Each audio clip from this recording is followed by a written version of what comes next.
Hey everybody, welcome to Author Ecke. I don't know who's happier, me, James, or Jack. But before I start, and let them introduce themselves, the folks that don't know it, this book is absolutely amazing.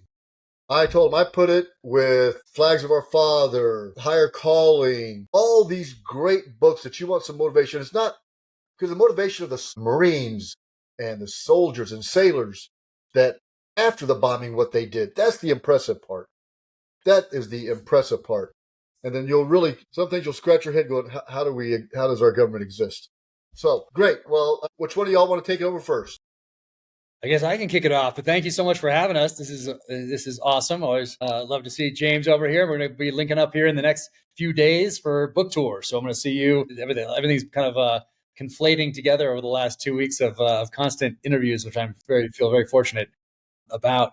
But maybe I'll just kick it off with how we got linked up. And that's, it goes back obviously to my earliest days as a kid, reading everything I could get my hands on, fiction and non. My mom was a librarian, so I grew up surrounded by books and a love of reading. I was very aware of all these. I got to read Tom Clancy during the Cold War, not at age 40 in 2000, whatever year that was. I almost joined the Navy. I almost got out of the Army and joined the Navy after reading that book. Seriously, see? Yeah. Yeah, it was good. And then you would have seen Top Gun and been like, I made the right choice. Yeah. I got the Navy. That came out a couple of 2 years later. But being able to read those books during the Cold War as contemporary thrillers and techno thrillers, that's very different than going back today and then reading them when you have other things to think about, like a mortgage and car payments and family and a job and all the rest of it. I got to read those books in a time when my only job was to be seen, not heard. And I got to disappear into the magic of those pages. So I've been aware of all these different authors and have read them from the fan perspective from the earliest days. Tom Clancy, Nelson DeMille, who unfortunately passed away yesterday, Morrell, A.G. Quinnell, J.C. Pollock, Mark Olden. I'm reading Louis L'Amour's. I'm reading anything I can possibly find. Really books that have protagonists or have some sort of a character in them that has a background in special operations. And back then it was typically a Vietnam experience that allowed them to do what they're doing in the pages of these thrillers. But so I was very aware when Tom Clancy started to diversify into the nonfiction space. So of course he starts with The Hunt for Red October in 1984, and then goes to Red Storm Rising, and then into Patriot Games and Cardinal of the Kremlin and Clear and Present Danger. And then he starts to diversify with two different series, one called A Guided Tour. Submarine was the first one that he did, and then A Study in Command. So I was very aware of that. And I didn't think without that I would want to have expanded into the nonfiction, but certainly there was a model for it from someone who wrote first thrillers and then moved into the nonfiction space. I'm a student of history. Of course, James is an actual historian, but I am forever a student of history and warfare. So it's and I weave a lot of history into the pages of my thrillers as it is, and into my social posts and things like that. So when I felt like I'd built up enough political capital with Simon & Schuster to be able to pitch another book series, I pitched them Targeted. And I'd written down about 3 pages of different terrorist events from the end of World War II up until the time that I pitched it to Simon & Schuster. And I kept coming back to Beirut 1983 as the first to explore in a nonfiction work, because it was such a turning point in our time and in our relationship with the Middle East. It really Iran really set the rules for what would happen afterward. And we've been really a part of the same model and paradigm ever since, as Israel to a great extent. So it was very clear that starting with Beirut 1983 would be the one to start with. And there wasn't really the book you could point to if someone asked you, hey, I kind of remember this event that happened in October or in the fall of 1983, and I want to learn more about it. What book should I read? There wasn't really the seminal work on it yet. There wasn't 3 or 4 different ones where you could say, oh, you can read these, but I like this one. It didn't really exist.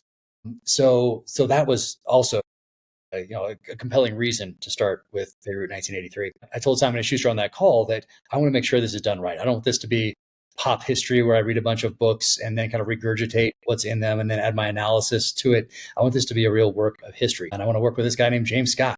He has these amazing books, and they're right over there on the shelf. Fought in World War II, won the USS Liberty. And so I was on the phone with my agent and publisher, and they said, well, who's his agent? And so I picked up his latest one. I had it right there. And I was looking down the acknowledgments, and I was like, he's thanking this guy named John Glussman. And my publisher, Emily Bessler, was like, what? That's my husband. So they work in the same. And so we got linked up and got to connect and hit it off. I'll let James take it from there, because I love how I'll just set it up with James having written these amazing books, primarily on World War II, and thinking about what he's going to do next for making a change. And then Excellent. when I call. Excellent. Excellent. Yeah, well, thanks, Jack. Yeah, it was so funny because I mean, when Jack reached out to me, I had just watched it with my wife, watched the Terminal List. I love the show. I actually picked up, read the first book in the series, like, oh my god, this is amazing. And then lo and behold, I get contacted by Jack, and it was just really blown away by that, as you can imagine. I mean, here I am, like literally, just devoured the series, and then he reaches out, and so of course it's amazing opportunity. It's Jack. He'd actually reached out to me right when I was on my way to a World War II conference. And so that weekend I was up at Gettysburg, and one of the guys that was there was a guy by the name of Charlie Niemeyer, who had been the director of Marine Corps history. And so we're at this dinner, and I said, hey, Charlie, I've been approached about collaborating on this project on Beirut 1983. You were the Marine Corps historian, because the first thing we're always looking for, what are the records? Because we've got to be able to base this on documentation and things like that. And so, Charlie, like, what do you guys have in the Marine Corps archives? And he said, we've got tons. He's like, we've got the command chronologies. We've got the weekly reports, the daily message traffic. He's like, we did a whole oral history series in 1983 on it. We've got loads and loads of material. And he goes, more importantly, you guys need to do this story. It needs to be redone again. And so, I was really emboldened by that. And then I'm literally leaving that conference and coming back to Charleston. And I remember from my graduate school days at the Citadel, there was a guy in a number of my classes actually who had brought up being in Beirut. And I was like, So I texted Mark. I said, hey, you mentioned in class, you had some connection to Beirut. Like, remind me what that is. And he's like, I was one of the rescuers.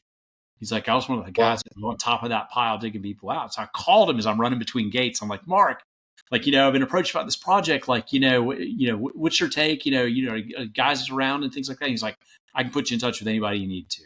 He's like, you need to do this project. And so I literally got up with Jack right when I got back. I said, you're not going to believe this. I said, just this weekend alone, we've gotten a hold of the former director of Marine Corps history who's got all these records. And then a buddy of mine was actually there. He could put us in touch with all these guys. Like, this is meant to be. I mean, all the green lights were flashing at this point. Like, we just got to jump on this thing.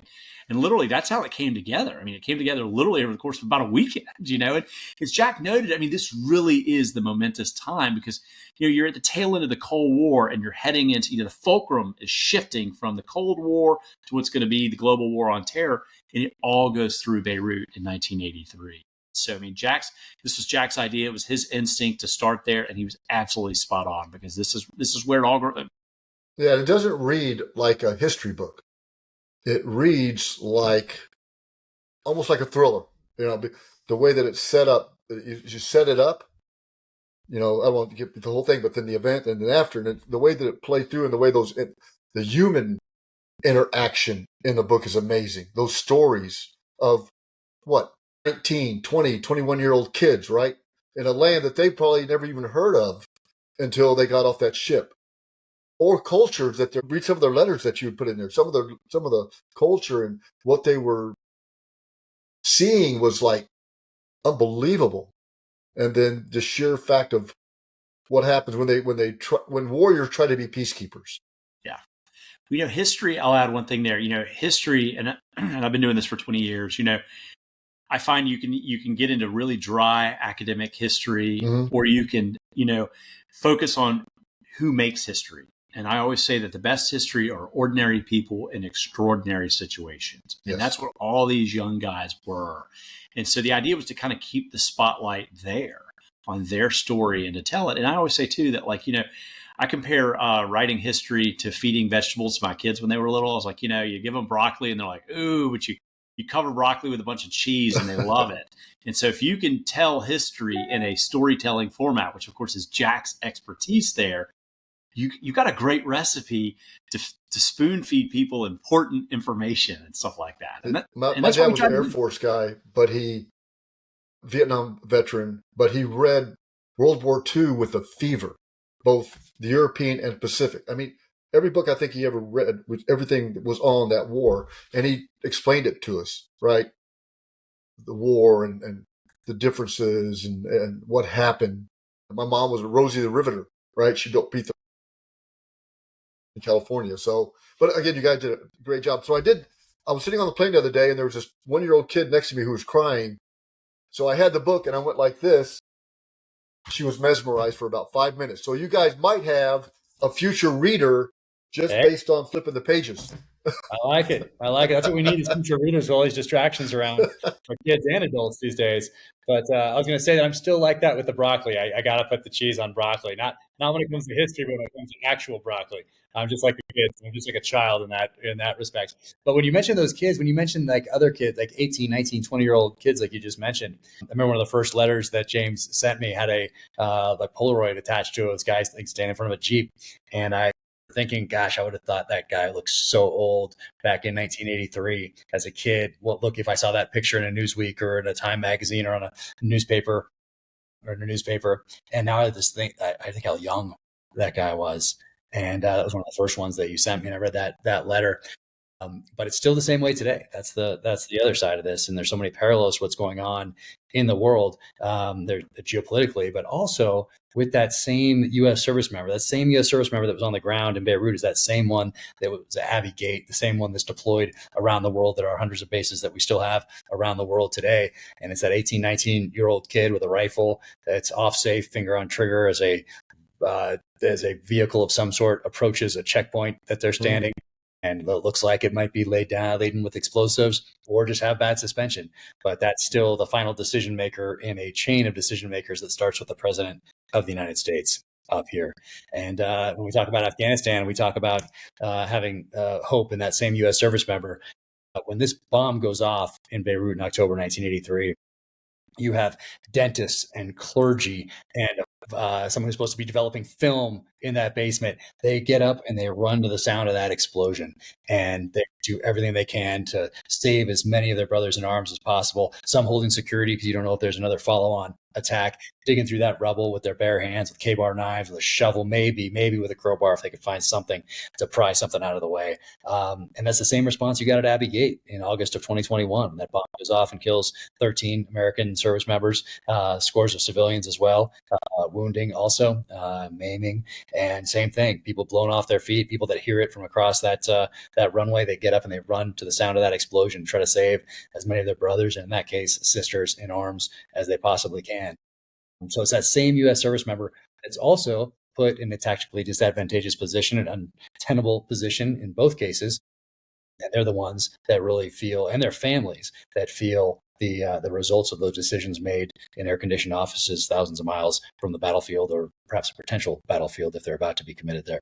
So it's that same paradigm exists. It probably has existed all through time. Yeah, I think that's, I'll spend 20 years in the Army. I was a Cav Scout. I spent 20 years in the Army, and situations happen, and the first thing you would think, you think about your family. No, you think about the other soldiers. You think about your comrades, because they would help you. You help them. It's very symbiotic. No matter where you come from, whatever you look like, it just doesn't matter at that time. You forge those. I've got friends. My platoon leader, first lieutenant, he retired a colonel a couple of years ago. I'm still in contact with him, and I talked to him, and it's like I just saw him yesterday. So you build those type of relationships. So what surprised you doing the research the most of this? What was like, whoa, I didn't think about this or nothing. What was that one spark? I'll tell you what mine was. Mine was what happened between April of 83 and October of 83 from someone who felt like I was fairly aware of different terrorist events, particularly in this part of the world at this time. To really, and I knew that some things had happened, but I wasn't aware of exactly what had happened between April and October, because the administration kept saying these are peacekeepers, not in combat, that sort of thing. It's before independent media, it's before social media, obviously, these sorts of things. And then, we move on from it and the Marine Corps wanted to move on from this very quickly. This wasn't raising the flag on Iwo Jima. This was a dark day that they wanted to move on from. And the people that we got to talk to in the course of writing this book, they certainly had those same sentiments. So for me, I think it was what was most surprising is what happened between April and October, and that these guys were most certainly in combat. Definitely. I mean, yeah, there was casualties before between the embassy and the bombing of the barracks. I mean, they were definitely in combat.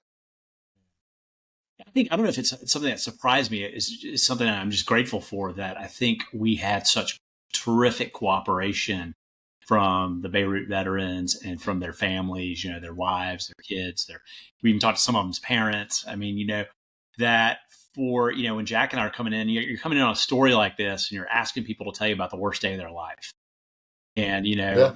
you're kind of coming in, and it's how are you going to be received and things like that. And there's always that apprehension when you're starting a project. And from the very beginning, the cooperation we had was just tremendous. I mean, guys, as soon as you got a phone with somebody, they'd say, "We need to talk to my buddy so-and-so." And then next thing you know, you get a text with a contact in it, or multiple contacts in it. And it just began to sort of spiral to the point where, like, when Jack and I were actually at the 40th reunion last year, we had guys coming up to us being like, "Hey, I'd love to be interviewed too." And we're like, "All right," like taking down names and getting emails and making follow-up calls. And so, I mean, just the way that the Marine community has embraced this has been, for us, I think it's just been so awesome. I mean, I just, because for so many people, we live in a super hectic news cycle these days. I mean, you're just drinking from a fire hose. Things are, I mean, we've had 2 assassination attempts, in the last, 6 weeks, and it's like already falls off the newspapers, but for the folks that were involved in Beirut, I mean, this became a life-changing, at 6:21 a.m. on that October 23rd would change lives forever. And so, getting folks to share those stories and the impacts and the ripples of what that did to them has just been so humbling. And it's been a real privilege and an honor, I think, for both of us to tell those stories. And it took this long to kill the guy that was a mastermind. Yeah. Right? The Israelis took him out here recently, right? We've killed a few of them, and there been a few of them. And yay. Yeah. We should.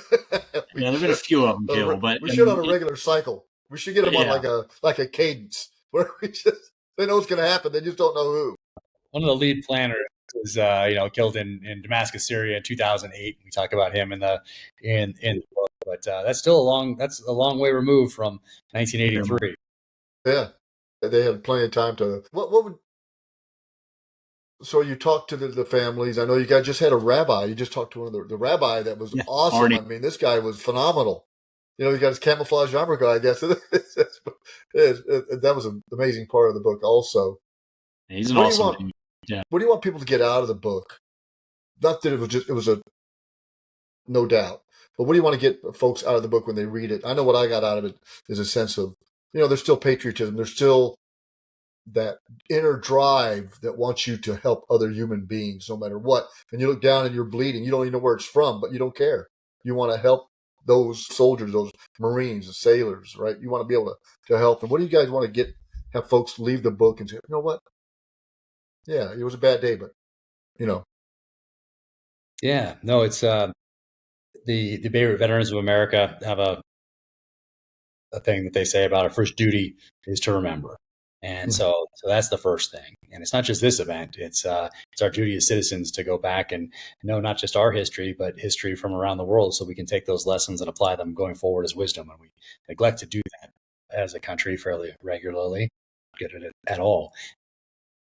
So the first duty to remember, that really stands out to me. So now we've captured these stories. Yes, there are lessons from the strategic, operational, and tactical levels, but really it was humanizing this event so that people realize when they see that number, 241 U.S. service members, or in another event they hear 13 service members or whatever it might be, they realize that it's not just those service members.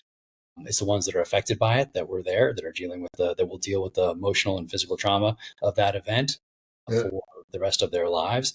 And it's then those families, that home, they're going to be left with an empty chair at the dinner table forever.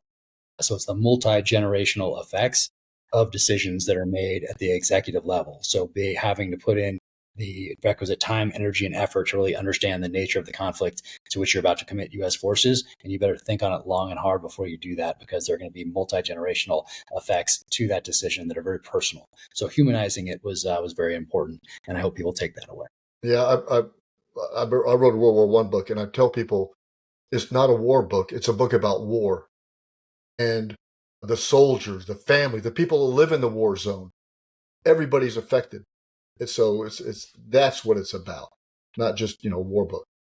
So, James, Yeah, I don't think I could really say it any better than Jack did. I mean, I just kind of echoing on what we talked about just a few minutes ago. I mean, for us, I mean, I think one of the most important things is to look at what these men went through and look at what what they sacrificed and what their families have dealt with and continue to deal with on a daily basis. I think one of the most impactful stories that we had was, Will Hudson, who was, the son of one of the doctor who was killed that day. He was 9 months old when his dad was killed. And he addressed the 30th anniversary of the Beirut veterans. He wrote probably one of the most powerful speeches I've ever read, in which he talked about, what it was like to grow up and never hear anybody call him son. To have friends' dads take him on Cub Scout camping trips, and that hole left in his life. And as I was saying earlier, it's just this. This isn't just one day's news cycle. This is a life-altering event for so many of these individuals and families. And I hope people take that away from this story, that this moment, a split second of this detonation, would forever change so many lives. Yeah. I get and it's a good read. So, I didn't have to trudge through it. I mean, I flew to DC last weekend to watch for the unveiling of the World War I monument. Finally, after 6 years, we finally have a monument for World War I. The first one in DC, that's crazy. So I read it, on the plane up and back. So it's very engaging. And I think people will get information and a new perspective on why we do the things we do right now. Because they say, they can wait all day, right? And we're very instantaneous culture, right? We want results right now, when they will wait for years for that perfect opportunity and then execute. And I think that's what they did here. They did the embassy bombing, and they just, I have another idea. Well, let's just plan it out. And they waited. Well, the lesson learned is terrorism works. I mean, you can drive, you can take a far more powerful country than the United States, and with very little in resources, a truck, some explosives, and a single life, you can affect U.S. policy. I think Hezbollah went to using Etch-a-Sketches because they're afraid to. Very true. Here's my message. Yeah, but in this case, I mean, they were able to shift political opinion and domestic opinion, with just blowing up the embassy, blowing up the Marines. It spelled an end to the U.S. involvement there. So the infighting was amazing to me. The infighting, you had, Kissinger diplomats versus, more wanted to get into it. And that struggle between those two in the White House and defense and state and all that's just amazing. And Reagan, like you said in the book, they lived with him for the rest of his life. That decision. And Jack actually talked to his son about it. Yeah, Michael. Really? Yeah, Michael Reagan told me it haunted his dad till the day he died. It haunted him. I think it aged him. Definitely. Because I think he took each one of those service members at heart. Where some politicians just, they don't, because they don't have no skin in the game, which itself is a shame. James was talking the other day about how Reagan had such a big heart. Is something that we found out through this research, and you can sense it through the things that he wrote, and you can sense it by just how he had so much respect for those guys and those families loved ones. Yeah. Again, folks. Go ahead, James. I'll say the thing that affected me, I remember about Reagan and his heart, is after the embassy blows up. This is the very beginning. He literally goes from having to be out at Andrews Air Force Base when they're flying the bodies back of the Americans that were killed, and he has to go straight from there to the White House Correspondents' Dinner. And he gets up on stage, and we all know what a jovial affair that is, right? It's slapstick, and it's it's like a roast. And Reagan gets up there, and he looks out at this audience, 2,000 people, and he says to him, he goes, "I can't do this." He's like, "I've just come from Andrews Air Force Base, and it's had such an effect on me. I can't stand here and do this. I'm going to hold on to my speech till next year. Y'all have a great evening." And he just steps down. And I think that spoke volumes of his character and what kind of individual he was. I mean, he had a huge heart, and you see it in his diary. You see it in that moment. I mean, you see it in the way he's hugging the family members of the people killed. I mean, he was so empathetic.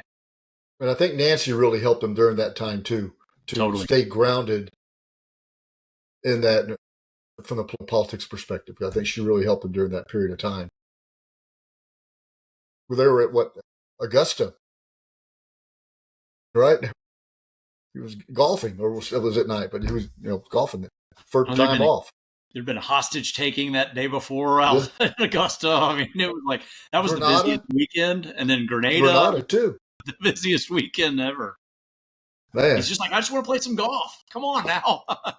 Nobody had that on their bingo card. Yeah. Yeah. Well, again, folks, check it out. When your kids are old enough, get this for them. Let them read it. You read it because it's, I was in the Army during that time, or Europe started locking down and really starting to get serious about terrorism after the fact. But that's better than never, I guess. But yes, it's a great book. It's a good read, and you'll get a lot out of it. But it's fantastic, and you guys did a great job. And I can't wait for the other one. I'm thinking Targeted as a series. It is. Yeah. Unperceptive. There you go. Yeah. We'll announce the next topic sometime in 2025, I would guess. Excellent. I can't wait for that. I'm going to have to read that one too. This is, again, very good. Thank you, guys. I know you're busy. And if you ever, if I ain't ever do anything for you, I'd love to help out. Thank you. Yes, sir. Thank y'all. Take care.